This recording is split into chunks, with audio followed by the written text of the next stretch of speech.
En las sociedades debemos aprender a vivir juntos, en grupos, aunque convivir en grupos, sobre todo con diferentes etnias, puede provocar prejuicios. Ciertamente nos gastamos las ideas en mantener abiertamente ideas tan anticuadas o políticamente incorrectas al día de hoy, como la creencia en la superioridad de una raza sobre otras, lo que dificulta esa convivencia, pero jamás imposible.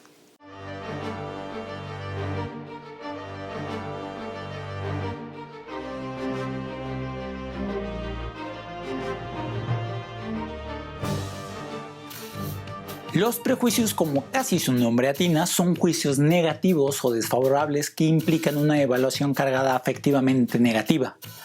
Varía en función de la sociabilidad y competencia percibida de los grupos. Podemos entender desde aquí que, a diferencia del conjunto de características con los esquemas y estereotipos, los prejuicios, ya sea de índole paternalista, despectivo o envidioso, ya es una actitud negativa y mal empeñada. El prejuicio surge de una infinidad de fuentes. Puede surgir de las personas que difieren en cuanto a su estatus social y que desean justificar y mantener tales diferencias. Un asunto de poder, vaya. Pero regularmente lo aprendemos de nuestros padres, cuando se nos enseñan las diferencias sociales que ellos creen que importan entre las personas. Posteriormente, nuestras instituciones sociales las mantienen y de ahí la cadena.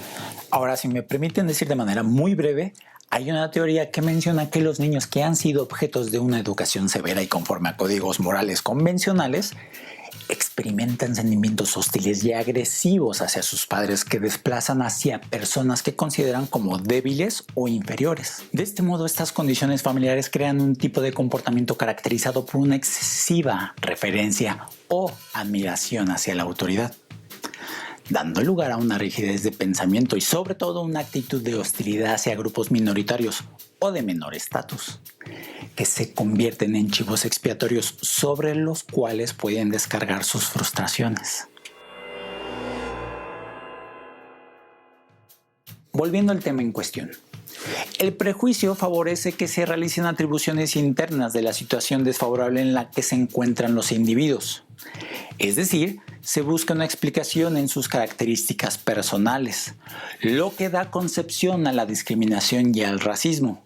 Pero estos temas los veremos mucho más adelante. Lo que sí es que nos vamos a enfocar en las atribuciones. Como ya hemos estado viendo, en la interacción social abunda el hacer juicios acerca de las causas de la conducta, una manera para explicar nuestra realidad.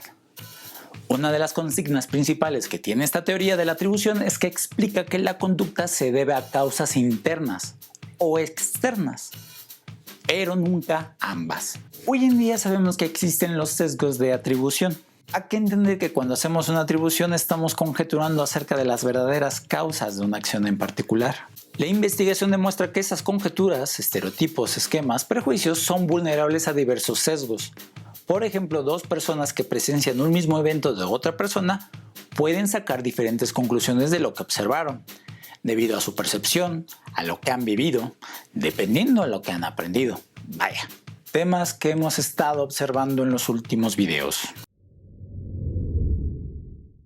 La atribución que más se da es la del error fundamental de la atribución, que es la tendencia a atribuir la conducta de los demás a causas internas de la cognición del quien se observa, en vez de a causas externas de la situación en la que se encuentra. Al explicar las acciones de otros es frecuente que cometamos este error de atribución fundamental, puesto que atribuimos los comportamientos de otros a sus disposiciones internas, a tal grado que no tomamos en cuenta las fuerzas situacionales importantes. En parte, el error sucede porque nuestra atención se centra en la persona, mas no en la situación. Este error es parte del efecto actor-observador, es decir, tendemos a explicar la conducta de los otros como causada por factores internos, o sea, a sus cualidades personales, y la tendencia correspondiente a atribuir la conducta propia a fuerzas externas, omitiendo en muchas ocasiones nuestras pobres cualidades. En cuanto respecta a nosotros, podemos decir que la atribución defensiva se activa, o sea, tendemos a atribuir nuestros éxitos a nuestros esfuerzos y cualidades, pero nuestros fracasos se los adjudicamos a factores externos. Esto se da porque queremos dar una buena imagen de nosotros, ya sea para sentirnos bien al impresionar a los demás o para hacernos sentir bien a nosotros mismos con nuestra explicación. O sea, si fracasamos por algo es por un factor externo, pero si tenemos un éxito personal lo asumimos como absolutamente interno, dejando de lado la modestia y la humildad. Y solo para recordar un tipo de atribución que ya hemos revisado en el canal, que es una atribución defensiva de pensar que la gente recibe lo que merece, es cuando pensamos que las cosas malas le suceden a gente mala y cosas buenas le suceden a gente buena, cuando sabemos que en muchos casos eso no queda cercano a la realidad por la debida observación de la injusticia. Bueno, en esos mismos términos así se llama este sesgo, hipótesis del mundo justo. Cuando le sucede algo desagradable a alguien solemos argumentar que es merecido, haciéndoselo responsable de sus acciones sin siquiera, en algunas ocasiones, ser objetivos con esa observación. El hacerlo es porque nos da una ilusión tranquilizante. Nos relaja a nosotros mismos pensar de esa manera, más si pensamos que eso nos pudiera pasar. Así nos engañamos creyendo que nunca nos sucederá una desgracia particular semejante a la observada. Y por último, no menos importante, pero que se da a lo largo de la interacción social entre grupos sociales, es la atribución entre culturas, que en lo individual es realizar generalizaciones concluyentes de los individuos de un grupo en particular de toda una cultura o nación. De ahí entenderás la importancia de la misma, porque si unos padres de familia lo hacen y lo educan de esa manera a sus hijos, estos a su vez lo educarán a sus hijos y a las siguientes generaciones. Ahí ya se tiene un conflicto por el simple hecho de atribuir causas a las cuales no necesariamente corresponden sus efectos.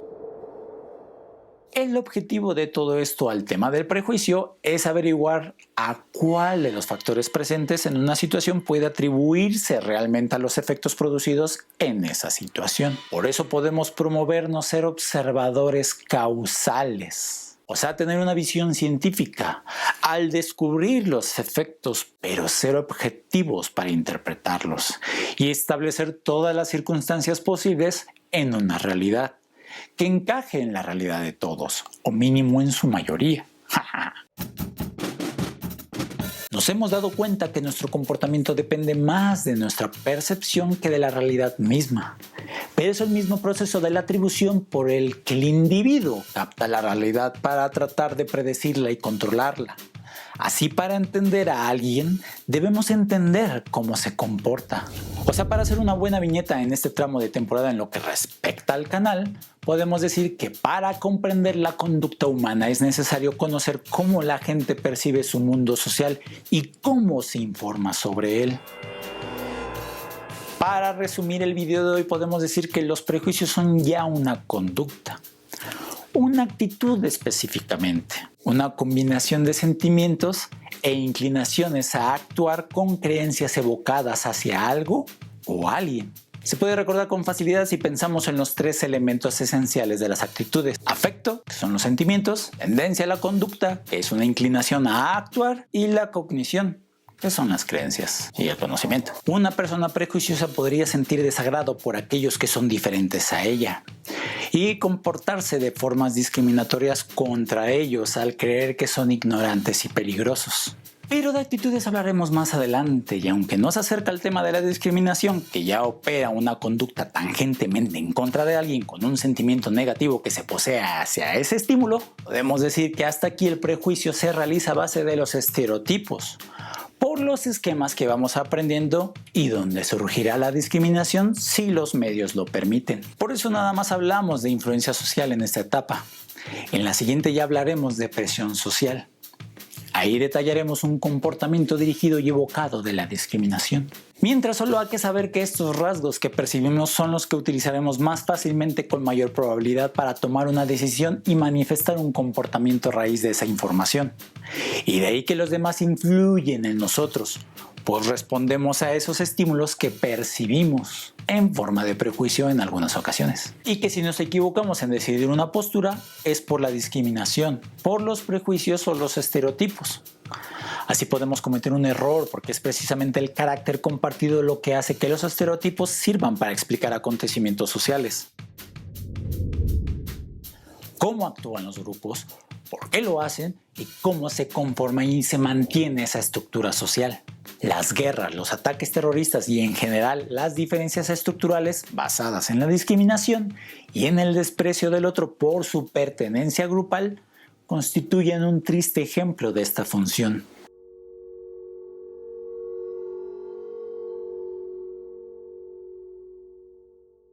Como Sapolsky dijo, si intentas comprender a los demás, debes de tener cuidado porque somos bien complejos a la hora de manifestar nuestro comportamiento biológico. El que decidas algo a partir de lo que percibes y que entiendas por qué alguien hizo algo, debe ser con cautela, especialmente si ese algo es lo que estás juzgando con mucha dureza.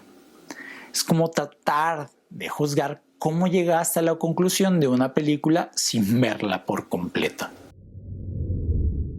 La crítica es una herramienta muy importante en nuestra sociedad, por eso recuerda que el conocimiento se comparte.